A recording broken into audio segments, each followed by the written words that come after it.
Good evening. This is Dale Lamb with MELS 603.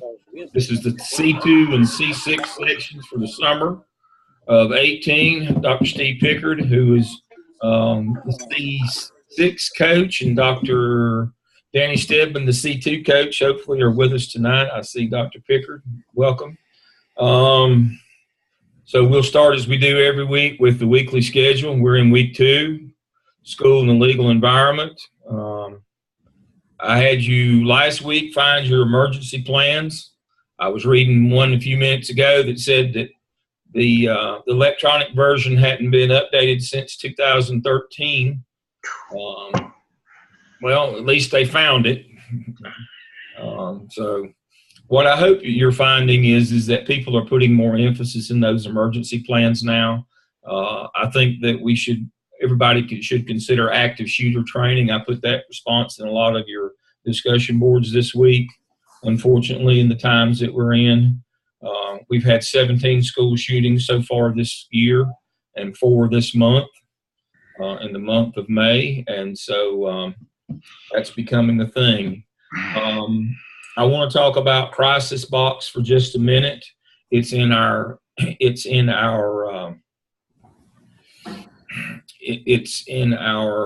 week 2 materials tonight. The Crisis Box, week 1 continued. It's actually in week 1 continued. The Crisis Box should be under the front desk in your building, where your reception area. It should be there because that's where emergency personnel know to go look at it. Your emergency plan should be in your Crisis Box along with class roles. That's the next thing I'm going to have you look for is your Crisis Box. The biggie on the Crisis Box is obviously your emergency plan should be in there, and there's some other things that should be in there as well. But the big thing in your Crisis Box is class lists. Hopefully your data manager every Monday morning is running new class lists and replacing those to make sure that those are updated so that you can find students. But your Crisis Box should be under the front desk in your building. And I've got a PowerPoint. I've got a document. It's under week 1 continued. I'll show it to you. Let me go to new share, desktop, share screen. Let me see if I can find it. Let me move this out of the way.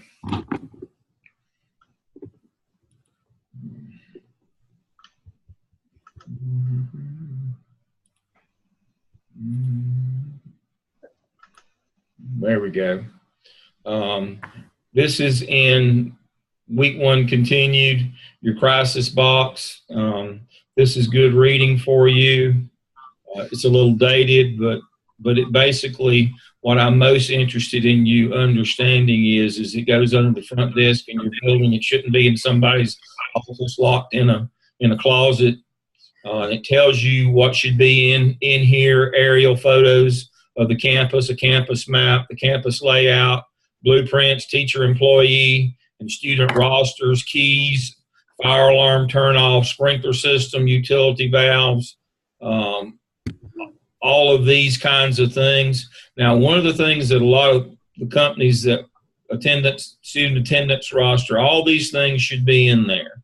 Now, one of the things that also is suggested, if you have a partner, like a DentaKid or the people who do your school pictures, having a disc with student photos and names on it is also good, especially if you're dealing with small children in case of an emergency or a disaster. But again, if you don't know what goes in a Crisis Box, I have that under week 1 continued, and so that's the one that's on the screen right now. And so I'll close that one and go back to the weekly schedule. All right. Locate copies of your plan, and also find out where your Crisis Box is. That was a good one that goes along with your plan. This week you were to examine your school district's policy on field trips. not just on who can qualify to go and supervision and those kinds of things. They're important, but also what to do in case of an accident. That's happening more and more nowadays. The biggest mistake that you can make is not calling police. I was reading a discussion board this week that said first thing to do is assess if there are any injuries, and if there are injuries, call the police. My suggestion to you would be call the police regardless. If you assess and don't see a child that's hurt and it turns up later when you get cross-examined on the stand, first question that the lawyer for the kid is going to ask you is where you got your medical degree that you could assess that their child wasn't hurt. If you get hit, if a bus is involved in an accident, first thing to do, call the police. Then assess if kids are hurt, or if you can give them medical attention or assistance anyway. But don't just assume that because a kid's not bleeding profusely from his ears or his mouth that he's not hurt. Don't make that mistake. I've had that happen in Charlotte-Mecklenburg. We had a bus wreck, and they said, well, we didn't see anybody was hurt. It didn't seem like the hit was that hard, so we didn't call the police. And then we had a number of cases where parents filed suit against us for medical. Because we didn't have first responders come to the scene. You need to do that. You need to make sure that you do that. So that's the biggie, is make sure that you know that your policy, it says call the police. So that's in 2. So that's in week 2. Our OMA task and rubrics, I told you last week. Let's switch to that document. As I told you last week, you basically have 2 weeks to do task 1 and task 2. Task 2 is an hour project because it's a copy and paste of tasks 1, 2, and 3 of the APTEL to spend your time working on task 1. We're collecting all the data in task 1 that we're going to need for task 3 later on. But I need for you to remember in task 1, you need all of that internal data, your management routines, your duty roster, your master schedule, all those things, because we're going to assess the process of putting that together in task 3. Now, I'm going to cover that tomorrow night in our session tomorrow night, so I don't want to spend a lot of time on that tonight. But task 3, you're going to take all this information that you gathered in task 1 and 2. And task 2 is your staff development initiative, and you're going to use all that information to assess the process of putting a master schedule together for your school. The master schedule is the heart of the management of your school, along with your duty roster and supervision schedule. This is not about leadership. This is about management, about effectively managing your school. And we're going to do that in task 3. Now, when we talk about the process of scheduling, there are 5 steps in scheduling, and they must be followed in this order. Federal law comes first, all your federal programs. That's why I had you assess what you got and what students are supposed to get. Federal programs, federal law comes first. It trumps all others.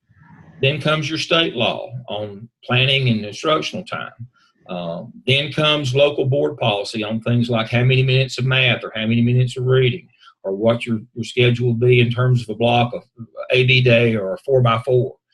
Then best practices like having reading before lunch, and then teacher input. And it's always in that order. Does the process that your school goes through to build a schedule, put those little stickies on the board, who teaches what, where, and when, those things should be determined by the data that you collected, like attendance data, like achievement data. Are we doing well in this area or that area? Do we have the right teachers teaching the right things at the right time? All of that information you gathered in task 1 is going to be used in task 3 to assess your current schedule procedure, not the schedule itself. You're going to assess the procedure for strengths and weaknesses, and then you're going to build a new mock schedule. That's what you're going to do in task 3. So you need all that data that you gathered in task 1. Again, try to have task 1 and 2 wrapped up by Sunday of this week.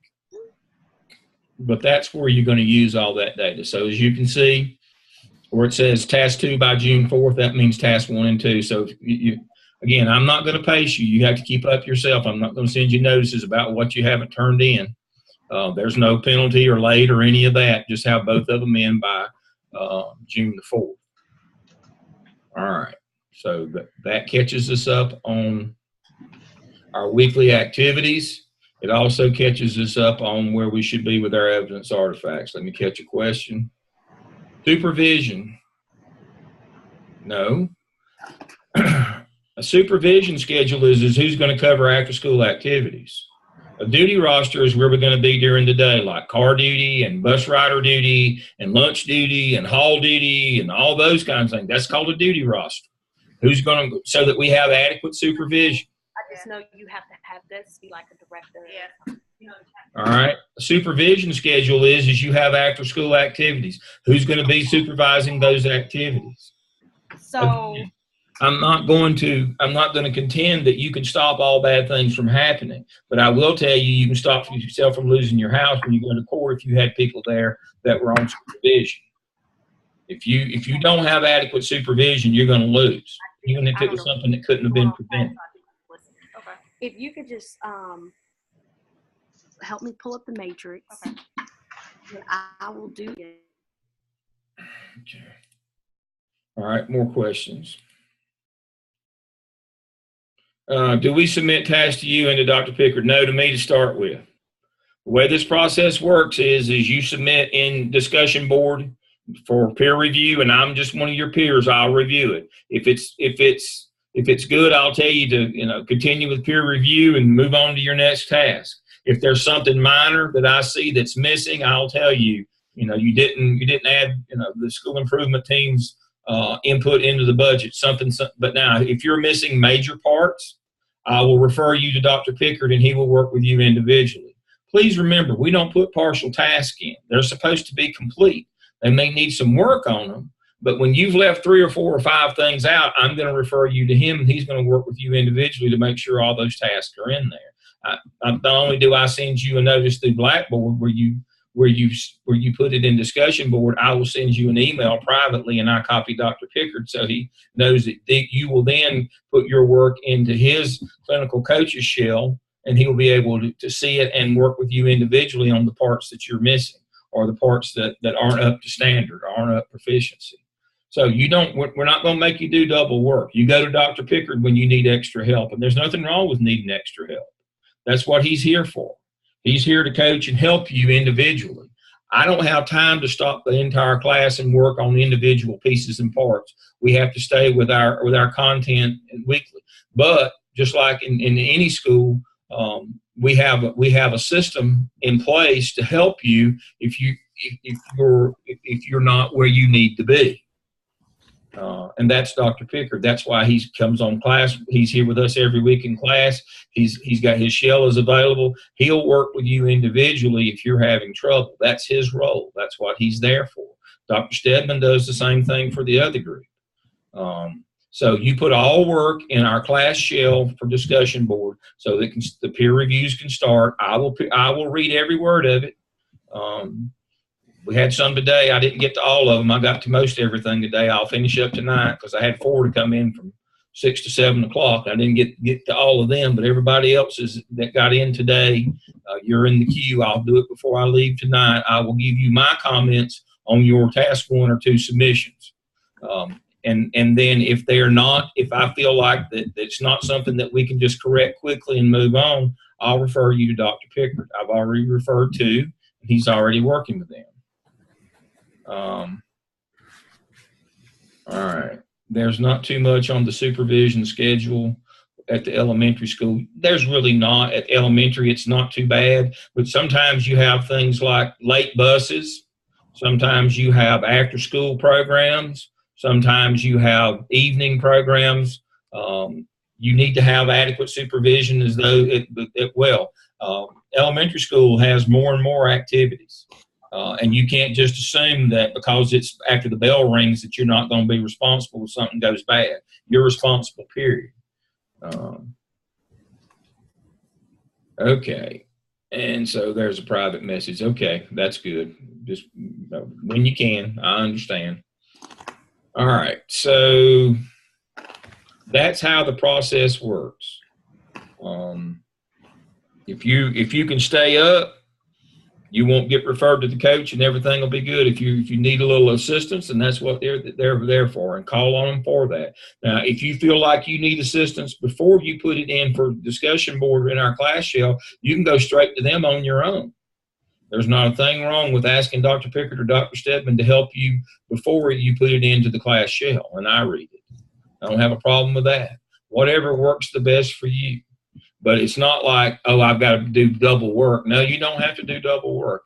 You know, in the end, it only matters that it gets in our class shell, that it gets peer reviewed, gets graded here, and then goes to task stream. But there might be a couple extra steps along the way, but that's what we plan for. That's why we've got these folks here to help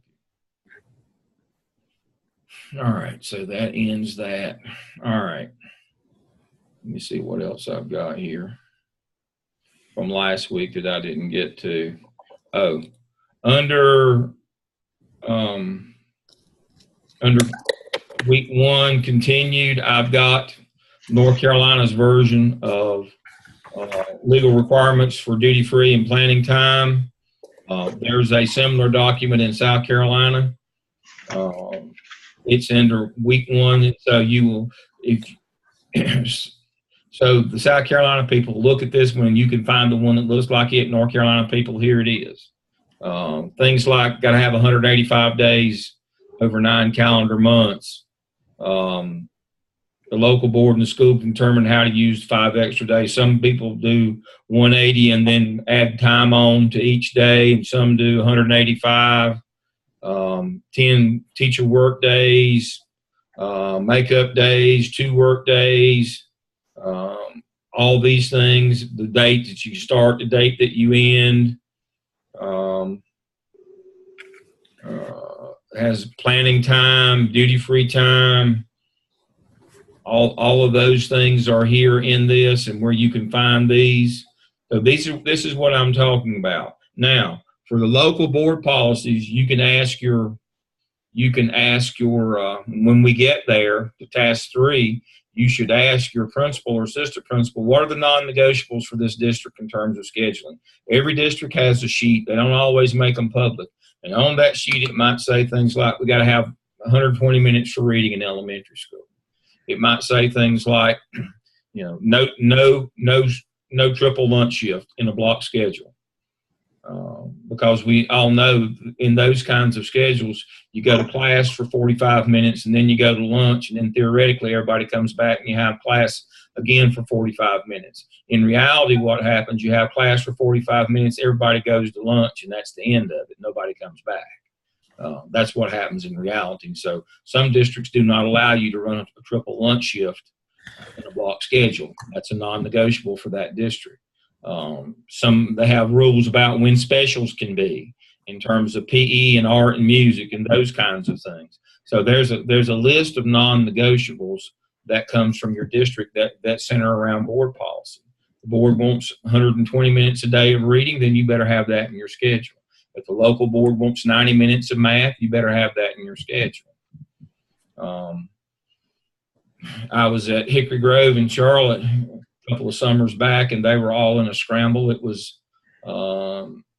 Monday, June the 11th, and they'd just gotten word back from the district that their master schedule had been rejected, that they had to develop a new one by Friday that week when they all went off contract, that they had not put the amount of minutes for reading that was required by the district. They were going to have to go back and redo their whole schedule and probably redo their class rosters as well. Well, that was on them. They didn't bother to ask up front how many minutes of reading we're supposed to have. They assumed that it was the same as every year, 90 minutes, and didn't bother to get the list of non-negotiables. It was the year that the state required the training for reading 3D, and so they had to go to 120 minutes. They didn't bother to ask. That was on them. So they had to, I'm sure they had to probably work a few extra hours there that they weren't being paid for. But, you know, again, my job this summer is not to teach you how to build a master schedule, a duty roster, and a supervision schedule.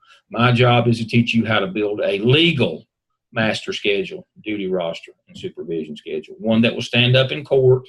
If you get challenged about not providing educational opportunity, if you get challenged for negligence, if you get challenged for inadequate supervision, lack of foreseeability, any of those things. These will be the legal documents that save you when somebody takes you to court, which happens quite frequently, unfortunately, anymore.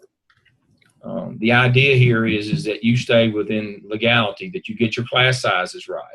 Every month when your school activity report, which is called an SAR, school activity report, is generated out of Power School, that your numbers will be fine. You won't have overloads, that you'll have highly qualified teachers teaching in the right areas. The teachers that are teaching the classes that you have put them in are certified to teach those classes. Again, you've got to stay within the law on all these things. You can build a master schedule by the method of eeny, meeny, miny, mo. But then when the state looks at it, that won't go. And they'll withhold your pay until you get it right. So that's what we're trying to do. We're trying to teach you how to build legal documents that are binding and will stand up in court and will pass state muster in terms of funding. Now, one of the things that I often say in this class is I know people do it differently in different places. I can't help you with that. What I'm trying to do is teach you the right way to do it, the legal way to do it, that will work in any district that you work in if you use these processes. So make sure you look under week 1 continued for legal requirements for planning and instructional time. This will help you when you get to task 3. All right. Also, under week 1 continued is North Carolina General Statutes for elementary and secondary education. You can Google North Carolina General Statutes 115C 288. And under that, or 115C, and then 288 specifically is duties and responsibilities of the principal.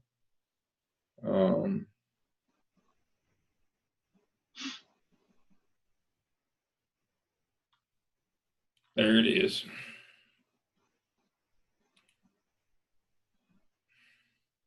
To grade and classify pupils. So principals assign grades. So when parents challenge a grade, the principal makes the final decision, not the teacher. Principal can change the grade. The principal decides what grade a kid goes into. That's called classification of pupils.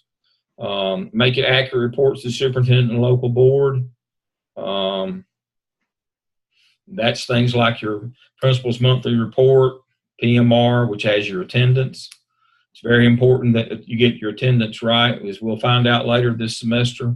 North Carolina works on the modified accrual accounting system, which means they don't pay up front. That means they pay after the month is over. They reimburse the money that you spent as a district. You have to have startup money for the first month, and then they'll reimburse you. They do not reimburse you. South Carolina is the same way. They do not reimburse you for the number of students on the roll in your roster in your building. They reimburse you by the average daily membership.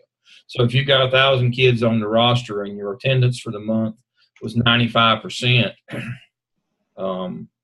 they only give you 95% of the money that they only give you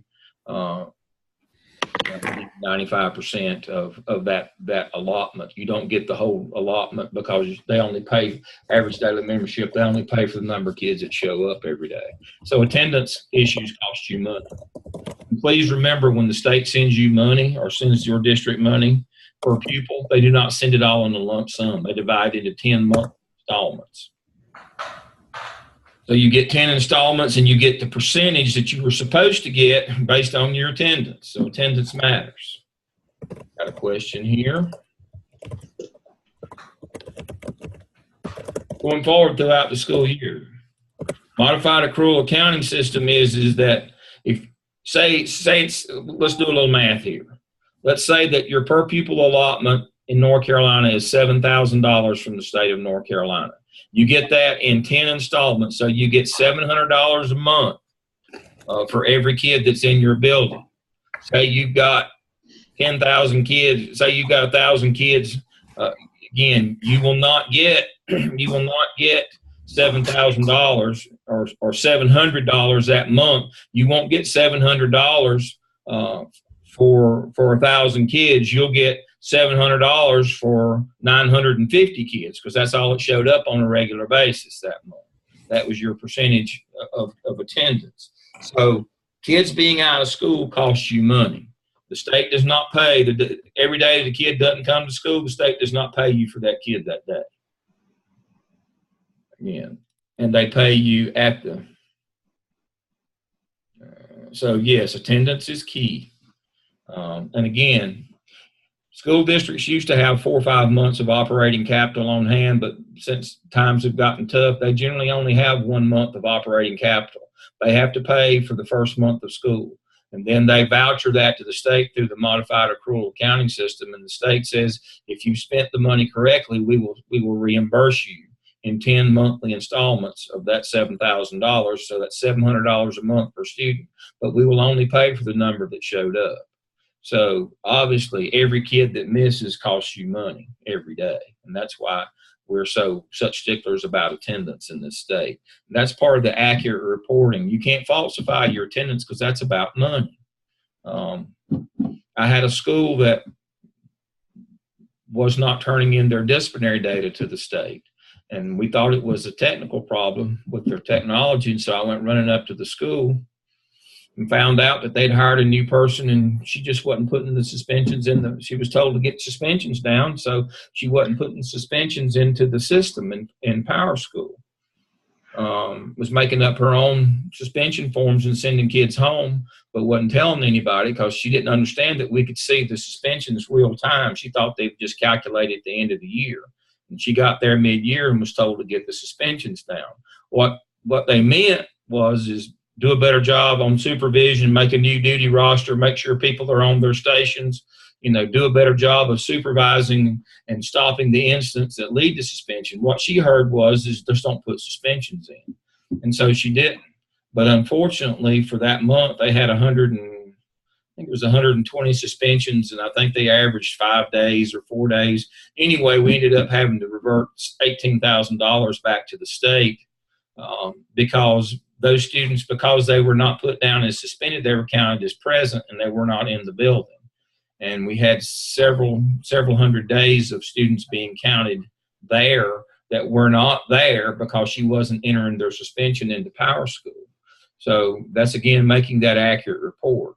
And so the next week when I had the new person that was in that job, I made very much sure that they understood that they needed to put their suspensions in the system. My wife always asked me, well, honey, where did she go? I said, well, I don't know.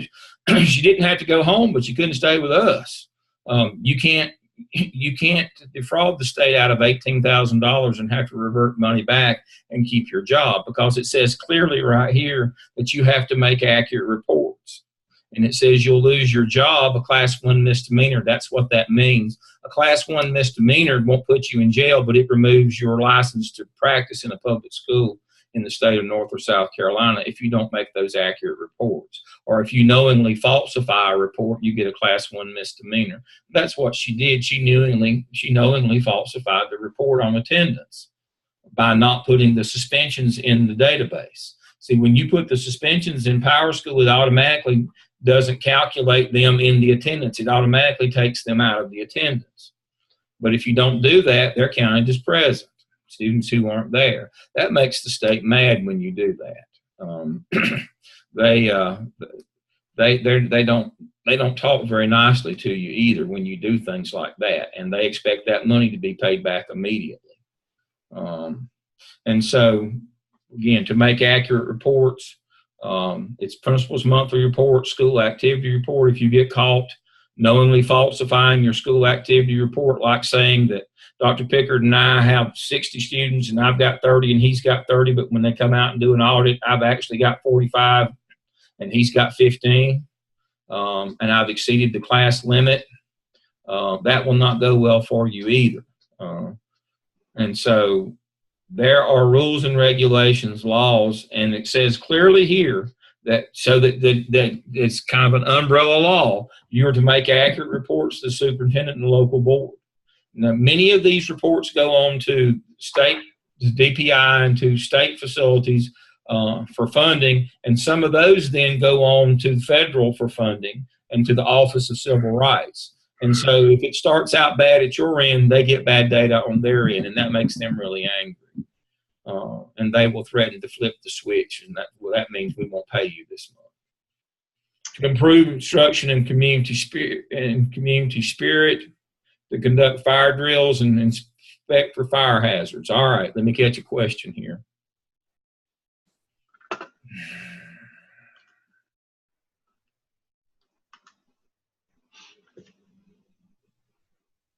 Local funding is not dependent upon attendance. Local funding is dependent upon, and we're going to cover this later this semester, it's property taxes, both commercial and residential. But mostly it's commercial. And so that's why when all these companies come to the state and they cut them tax break deals, that's money directly from schools, from the local. Local school budgets are derived from property taxes, and the majority of it is commercial property taxes. And so residential property taxes pay for public services like fire and water and sewer and all those kinds of things. Where you get money from schools is property taxes and taxes on businesses, corporations.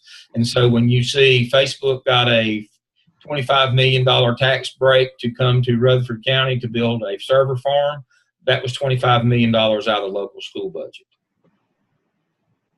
That's the way that works. And we'll talk about that more in depth this semester.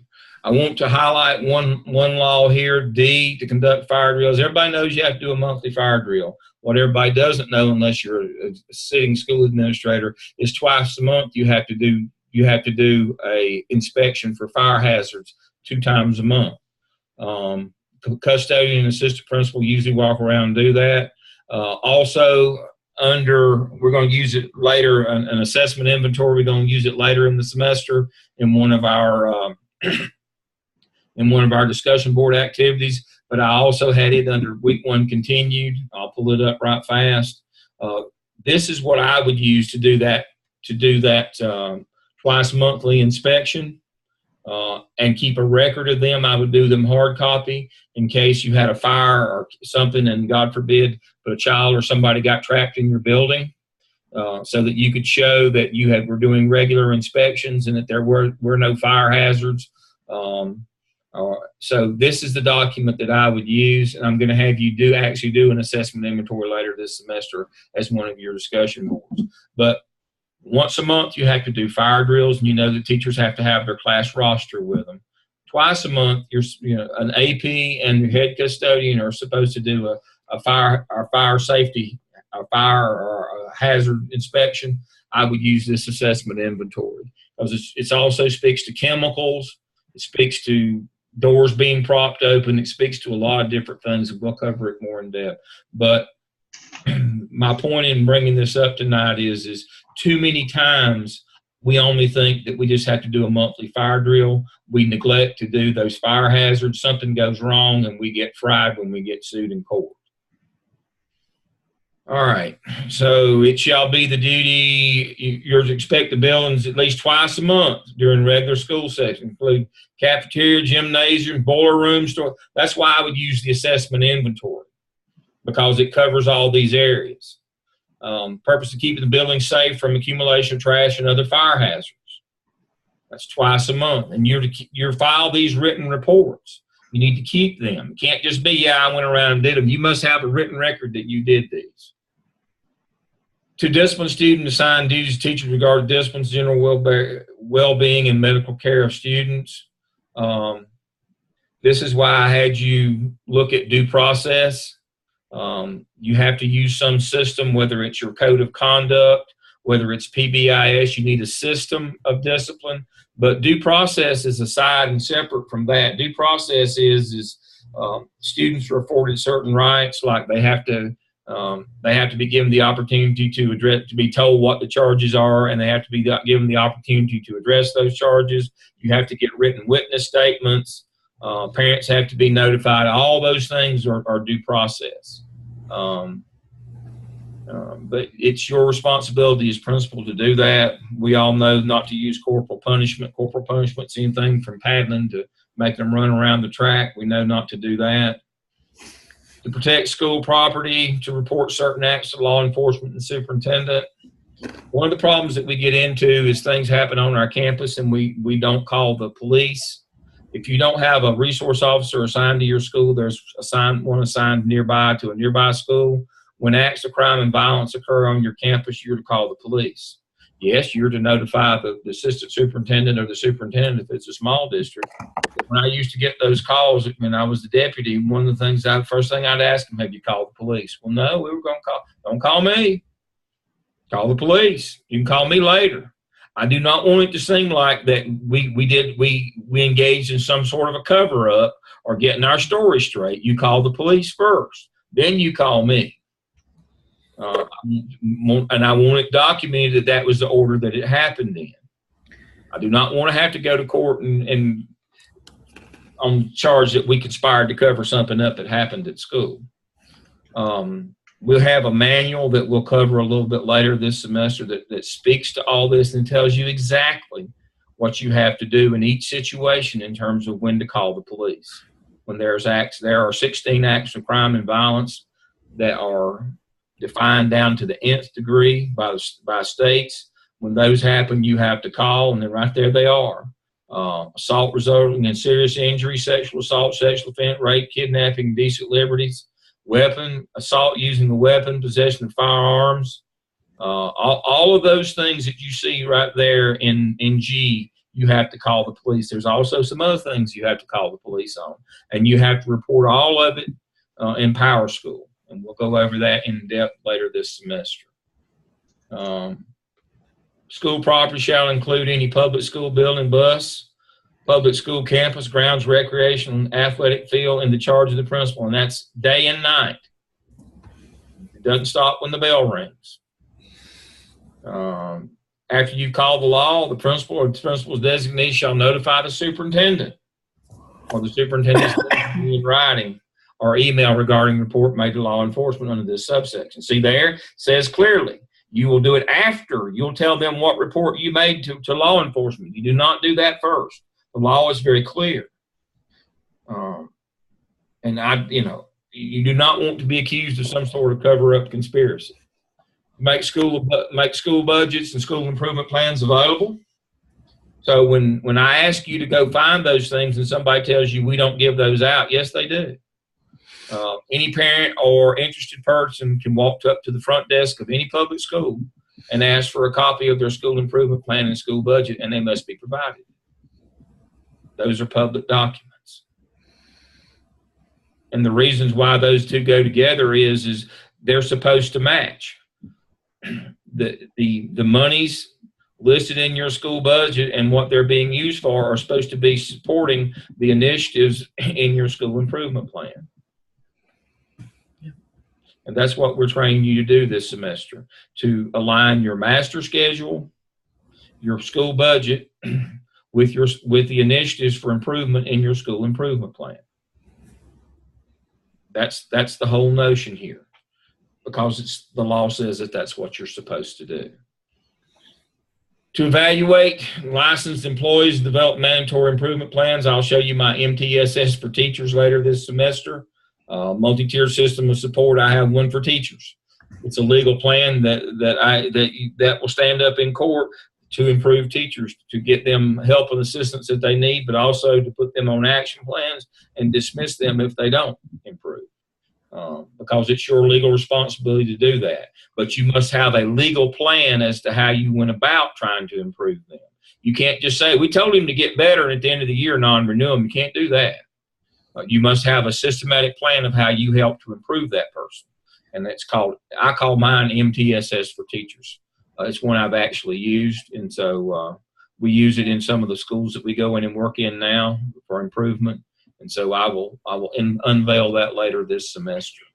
You kind of notice that everything we do this semester is related back to the duties and responsibilities of the principal. That's why this is a school law class.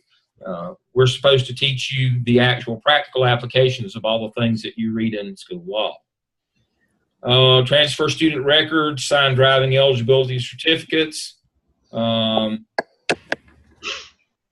motor vehicle, establish school improvement teams, and then work with military families.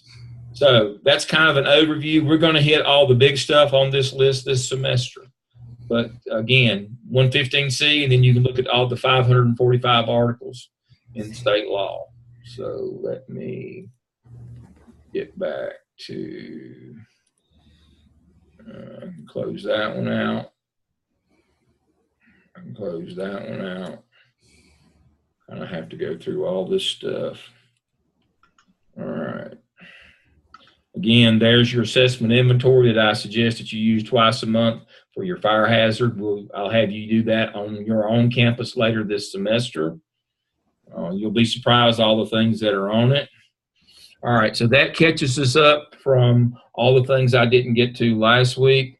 Let's dive into this week's, and so I'm going to do in reverse order.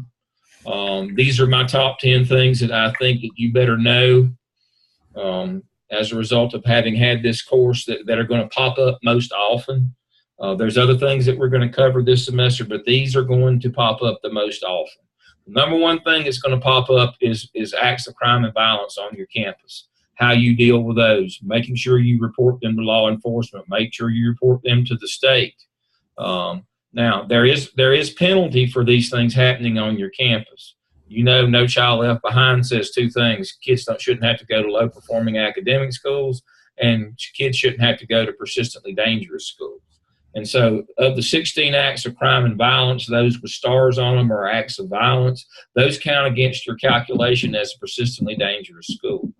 You do not want to be classified as a persistently dangerous school. You get 1 year on the watch list to try to get yourself off if you have these things happen. Later this semester, we're going to talk about antecedent behaviors, how to recognize the little behaviors that will later on become big behaviors. For example, if you see gang signs and activity later on, you're going to have weapons and assault with weapons. That's what comes with gangs. That's what they do. If you can stop it at the antecedent level, you won't have as many of these things happen. If you have a lot of excessive display of affection and inappropriate touching, pretty soon you'll have some of these sexual crimes occur: sexual offense, sexual assault.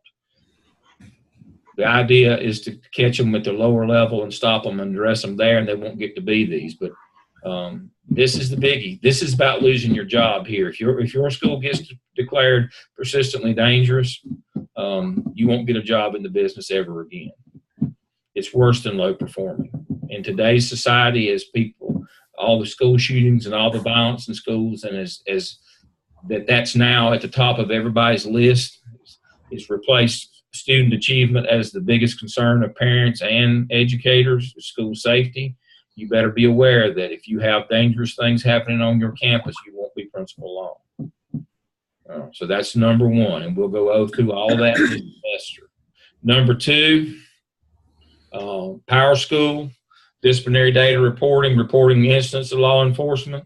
Something happens on your campus and you don't report it to law enforcement or don't put it in Power School, and it comes to light, you will lose your job that day. Because they'll send somebody out like me, because I used to do this, and not only will I throw you under the bus, I will run over you with the bus. The district cannot accept the liability of having people who don't report crime and violence, both to the state and to law enforcement. Just can't have it. Not in today. And so there'll be somebody who is the person who holds that line and holds you accountable. Prayer, it's raised, that continues to be an ongoing battle. I've seen two articles this week about prayer again. It can't be staff-led or mandated, student-led or initiated is legal. You need to understand the difference in that. That's going to be a biggie. I'm not going to spend any time on that this semester, but you just need to know that. I mean, that there's not anything to study or figure out there. You're not to have the staff initiate it or lead it. As long as students do, you're fine. But other than that, no. Student dress and publications can be regulated to avoid school disruption. Getting all this stuff, this time of year, you get all these things about students got kicked out of the prom because of their dress, and her dress wasn't any shorter than anybody else's. You have the right to do that. Now, you may not fare well in terms of public sentiment, but you have the right to regulate student dress and publications.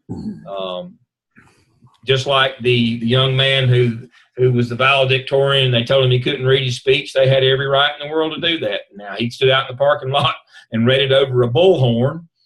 That's up to him. But the school had every right to have him, that's a publication, to not read his speech at graduation. They did not approve his speech. You have the right to do that. Now, it's been a little stir about him standing out in the parking lot with a bullhorn, but he looks worse than the school does. But the backlash from his speech would have been much worse than there people giggling at him for being out in the parking lot with a bullhorn. So that was all over the internet this week. Search and seizure. School staff only have to have reasonable suspicion to search a kid. Police have to have probable cause. I would have police present if I searched a kid, and don't do strip searches. If you think it's in his underwear, that's between him and his underwear, not you. Zero tolerance policies are not legal. Those have popped back up again lately. And if you go to court, you're going to lose on that. What zero tolerance means is we give you no due process. If you do this, we give you that without any, there's no mediating circumstances. There's no range of consequences. If you do this, we give you that. That's become popular lately, again, and schools trying to crack down on behavior for safety. I understand that, but zero tolerance is not legal. Zero tolerance means no due process, and we have had due process since 1969, the Tinker versus Des Moines case. We'll cover that one in a minute. All right. Abuse, neglect, and harassment must be reported to school and law enforcement. That goes back to the Florida shooter. Got to remind you again, if you expect that a kid's being neglected or abused or harassed at school or away from school, then you need to be in contact with authorities. Supposedly the shooter in Florida was harassed not at school, but was being harassed, and everybody knew it, and being harassed in his neighborhood. And nobody, you got to tell people. FERPA, the Family Education and Privacy Act, that's school data. Teachers shouldn't be talking about kids in the lounge, especially if they're EC kids. They shouldn't be talking about any kids, about their grades. There are laws about you being able to release confidential information. I'll cover that one a little more in depth when we do the class week on exceptional children.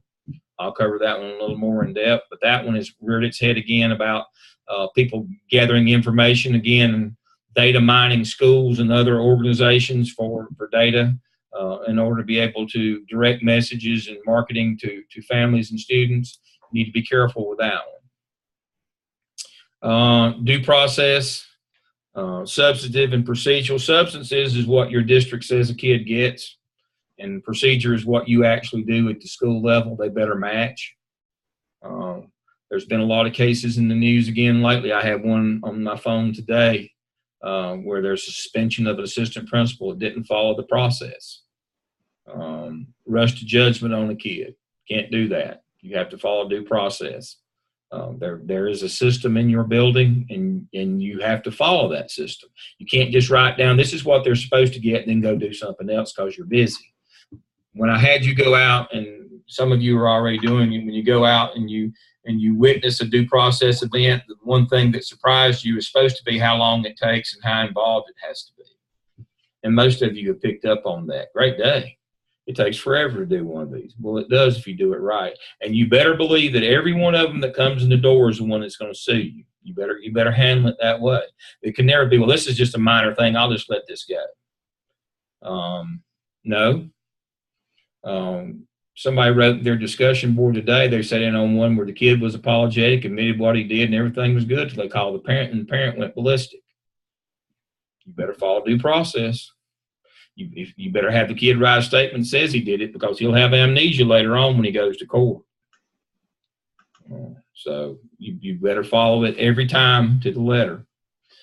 And then the last is I see a lot of these lately, is arbitrary and capricious. Arbitrary is Dr. Pickard and I are both out behind the gym smoking cigarettes, and you come find us and you send him back to class and you send me home. Well, we were doing the same thing. That would be arbitrary. Capricious is when you give more punishment than your handbook, the code of conduct calls for. This happens a lot of time with repeat offenders. You know, he's been in the office 7 times already this school year, and it's not even cold weather yet. And so when he comes in, you give him, you know, more punishment than the actual incident he's there for because he has a history of doing things. Well, you can't do that. That's against the law. That's called being capricious. Every incident has to stand on its own. And so you can only punish that student to the limit of that particular incident. That this is Wednesday and he's already been in your office 7 times. Is immaterial. That would be capricious. My favorite story of capricious is I was doing a due process hearing for a young man who brought a couple serious weapons to a high school in Charlotte, and I would go out and do those on my own. I would act as my own counsel, and the student would have their attorney, and then the district would have their attorney, and I would sit and collect the case and have a finding, the superintendent's finding. And so the student came in and his lawyer let him testify, and I was like, that's never good. And the kid admitted that he did it, and then we went through, everything was smooth until we got to the closing arguments. And his lawyer said, you know, that this case should be thrown out based on the fact that it's capricious, that the student has been given more punishment than the handbook calls for. And he opened up a section of the code of conduct, the handbook for Charlotte Mecklenburg schools, where it said that the limit for the weapons that he had was a 5-day suspension, and he'd been given a 10-day suspension. And until I pointed out to him that he had opened up the elementary handbook and that we were in a high school, that the high school, the limit was a 10-day suspension, which he had been given, and a recommendation for an exclusion hearing. He had the wrong handbook. Then he wanted to strike all of his clients' testimony, and no, we swore him in and we told him, we warned him everything was going to be used against him. Those kinds of things happen. Now, it could have been that we had given him more than we were supposed to, but in that case, we hadn't. And the attorney had gotten the wrong handbook, hadn't noticed that it was an elementary school code of conduct and not a high school code of conduct. That was one of my more favorite cases. You get these young people coming out of college, just out of law school, that are doing their pro bono work and take these cases. The problem is they don't read them until they get there that day. And he went on the internet and found this and hadn't bothered to understand that there were 2 different ones.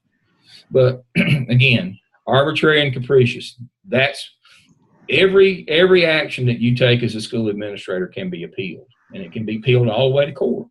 If you're an assistant principal, it can be appealed to the principal. If they don't like that, they can appeal to the superintendent. If they don't like that, they can appeal to the board. If they don't like that, they can take you to court. You better know that everything that you do is going to be scrutinized legally all the way up when it comes to discipline, especially. And the 2 standards that may catch you along the way are arbitrary and capricious. Did you give the same punishment to everybody that did a similar thing? And did you stay within the code of conduct guidelines for how much punishment that you could give? And those are the 2 biggies that you will have to go to court over, arbitrary and capricious. So that's my top 10. That changes from time to time. Unfortunately, the dangerous stuff has had to move to the top of the list. And then that brings us to our last document for the evening, court cases. I'm just going to introduce this tonight. I'm going to pick up with it again next week because I need to spend more time on this one. What I have, in my opinion, are the most significant court cases in North Carolina and nationally in the modern era of schooling. The modern era of schooling, by the way, for those of you who don't know, started in 1954. 1954, Brown versus the Board of Education, desegregated schools, said separate wasn't equal, as found in Plessy versus Ferguson some 60 years before that. It abolished segregated schools and said we're going to have modern schools. And that happened in 1954, Brown versus the Board of Education. That spawned the Civil Rights Act in 65. North Carolina integrated schools in 66. I was in school, and I remember when integration occurred.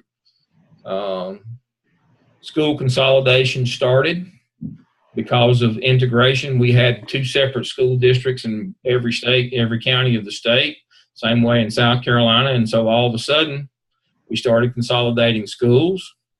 North Carolina got out of the capital funding business. Now it was the local Board of Education's responsibility to build and maintain school buildings. That was a biggie. We'll talk more about that. And then the elementary and secondary acts of 65, Titles 1 through 9, that are still in place today, occurred during that same time in 1965. As I told you earlier, Tinker versus Des Moines happened in 69. It says students get due process rights, which leads us up to Swan in 71, which is the second modern era of schooling, forced busing for desegregation.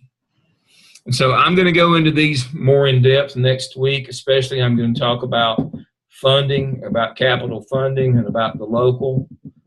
I mentioned that a little bit earlier tonight, that now when local counties and the state give businesses big tax breaks to get them to come, they're taking that money directly from the school districts, because the local has to pay for their own buildings and the upkeep of their own buildings. There are no state funds that come for those anymore. We'll talk about Leandro and the lottery, all those kinds of things. That's how we got the Leandro case in the 90s, how we got the school lottery in North and South Carolina. We'll talk about that more next week. I see my time is about up. Dr. Pickard, do you have anything you'd like to add tonight that I've missed? I've done kind of a quick review and catch up, but we're up to court cases now.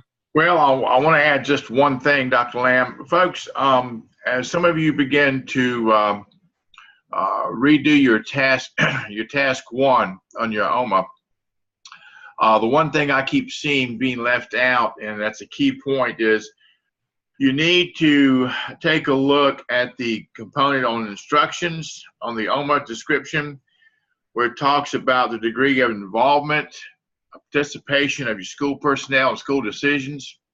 Don't forget to include that in your narrative, because that really focuses on empowerment, which is a big part of what we talked about in previous task.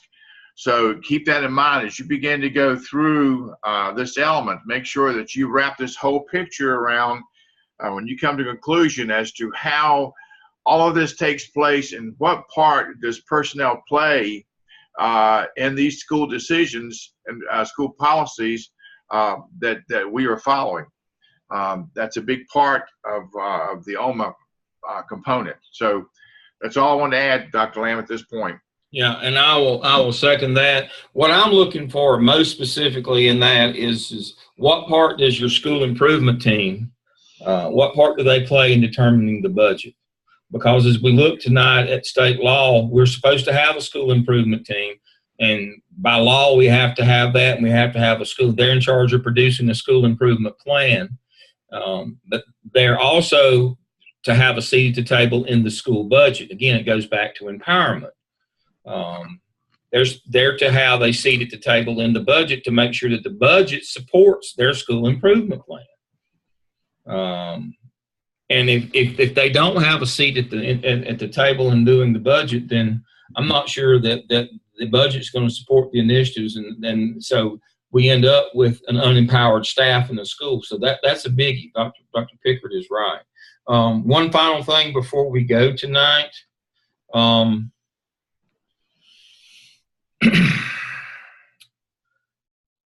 Again, tell us what you find. It's without judgment. I know that probably there are things going on in school that are not exactly like they're supposed to be. I get that. But what I want you to learn and what we want you to learn is the way it's supposed to be. We want you to be great when you get out there. We want you to lead great schools. And there is a way to be great.